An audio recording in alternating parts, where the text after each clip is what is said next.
Hello, this is Llew Jones. Today I want to talk about predators in the dark and something I learned in this old sheep camp.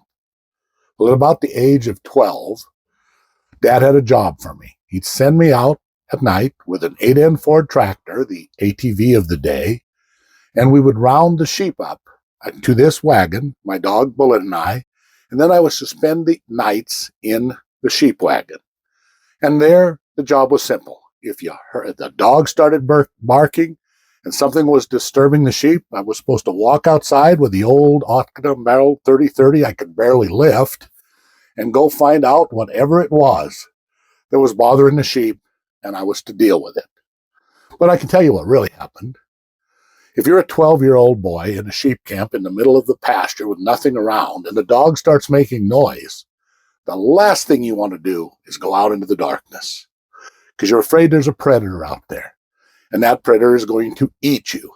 So I slide the old gun out the window, and I tried to shoot in the air, and I tried to do everything other than go face what was in the darkness. So where am I going with this? Well, there's something out in the dark again that's bothering Montana. So in 2025, we passed a good tax cut, a fiscally conservative budget. Unfortunately, that despite the fact we cut taxes for 375,000 homeowners, we had reduced the tax rate on agriculture, and we cut taxes on small businesses, there are those out there using the darkness to claim there was this big tax shift. Lately, they've been talking about a tax shift onto ag. Well, the reality is very different than that, right? Ag was just fine. We planned on it from the beginning. The tax cut worked. But this dark money group, led actually by Americans for Prosperity, working with a whole lot of the Freedom Caucus, want to repeal the tax cut on behalf of donors they won't even name. And they actually admitted this. They said that their problem with 231 was that it benefited in-state residents more than out-of-state residents. So they're trying to use agriculture as their weapon.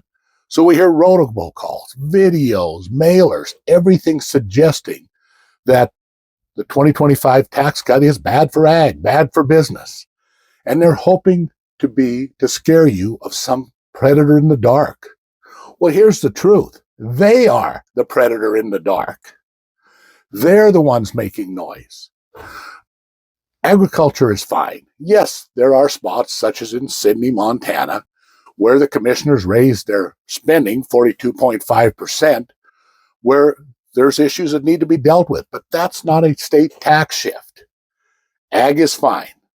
However, what this group hopes to do, these dark money groups, is scare people, scare them into being afraid, make them scared of that predator in the dark, hope that people won't face it. Well, I'm a little older now. I've learned a little bit through time, and I've found if you're willing to turn and look into the darkness and face what's coming, you're way better off. There is no boogeyman in the dark. The 2025 property tax cut is working just fine. Don't let the darkness scare you into believing anything different. Take it from an old sheep herder that spent a lot of his young life scared of the dark.